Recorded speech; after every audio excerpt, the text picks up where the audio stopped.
भारतीय लष्कराने आता भारतात घुसखोरी करणाऱ्या दहशतवाद्यांची नांगी ठेचायला सुरुवात केली आहे।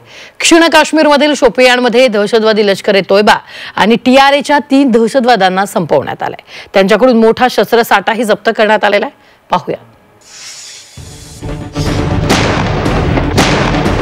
भारतीय लष्कराने दहशतवाद्यांची नांगी ठेचली। ऑपरेशन केल्लर मध्ये 3 दहशतवाद्यांचा खात्मा। दहशतवाद्यांकडून मोठा शस्त्रसाठा जप्त।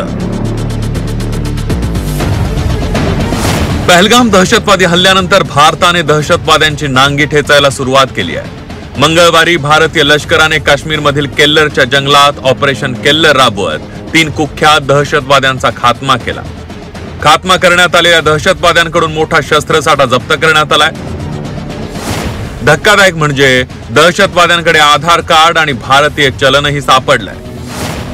इस वक्त हम आपको दिखाना चाहते हैं ये एम्युनिशन, आर्म्स एम्युनिशन जो कल केलर में मिला है। ये देखिए AK-47 की राइफल की ये जो है बुलेट्स है जो करीबन 200 के करीब रिकवर की गई है। यहाँ से ये देख रहे हैं और यहाँ पर आप देखिए ये AK-47 की मैगजीन है जो 10 मैगजीन है जो रिकवर की गई है। ये ग्रेनेड, चाइनीज ग्रेनेड है ये जो 3 रिकवर किए गए हैं। शाहिद कुटे का आई कार्ड है और ये कुछ वायर्स हैं जो फोन चार्जिंग या और ये बैटरी बैंक। इसके अलावा कैश जो है वो करीबन 7 से 8 हजार का कैश है।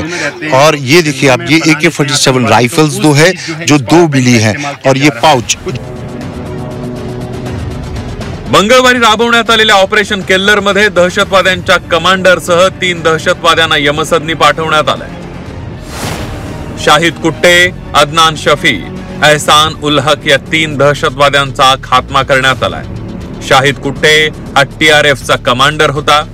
केल्लर भागातील जंगलात दहशतवादी लपल्याची माहिती सुरक्षा यंत्रणांना मिळाली। त्यानंतर पोलीस आणि सैन्य दलाने संयुक्त कारवाई करत दहशतवाद्यांना घेरलं आणि या ऑपरेशन मध्ये 3 दहशतवाद्यांना ठार करण्यात आलंय। या दहशतवाद्यांकडून मोठा शस्त्रसाठा जप्त करण्यात आलाय। तर हे जे अतिरेकी ठार झाले यांच्याकडे प्रचंड मोठा साठा मिळाला असेल यात नवल काही नाही आहे। कारण तो जो साठा आहे तो काश्मीरमधल्या इतर दहशतवादी कृत्यांकरता वापरता आला असता। कारण यांचे जे आतंकवादी पाकिस्तानमधून येतात ते शस्त्र घेऊन येत नाही, इतक्या दूर त्यांना चालता येत नाही शस्त्र हातामध्ये घेऊन, त्याच्यामुळे त्यांना शस्त्र इथनं दिली जातात। ही शस्त्र कोरियरच्या द्वारे म्हणजे ह्युमन कोरियरच्या द्वारे 1-1, 2-2 करून या एरियामध्ये आणली जातात। पाक आणि पाकव्याप्त काश्मीर मधील दहशतवादी तळांवर हल्ले करत भारतीय सैन्यानं दहशतवाद्यांचे तळ उद्ध्वस्त केले। आता काश्मीरमध्ये सक्रिय दहशतवाद्यांविरोधात मोठी मोहीम हाती घेण्यात आली आहे। त्यामुळे भारताने आता 4ही बाजूंनी दहशतवाद्यांची नांगी ठेचायला सुरुवात केली आहे। ब्युरो रिपोर्ट, झी 24 तास।